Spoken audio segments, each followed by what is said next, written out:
ইতিমধ্যে আমাদের final match শেষ হয়েছে। আমাদের প্রধান অতিথি জিয়াউর রহমান জিয়া মামাকে আমাদের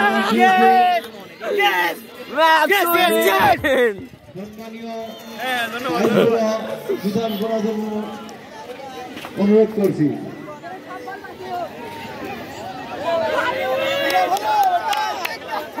ভালো খেলছেন, ভালো খেলছেন, একটু ক্যামেরা হাই বলে দেন। এত রান করতে পারবো না।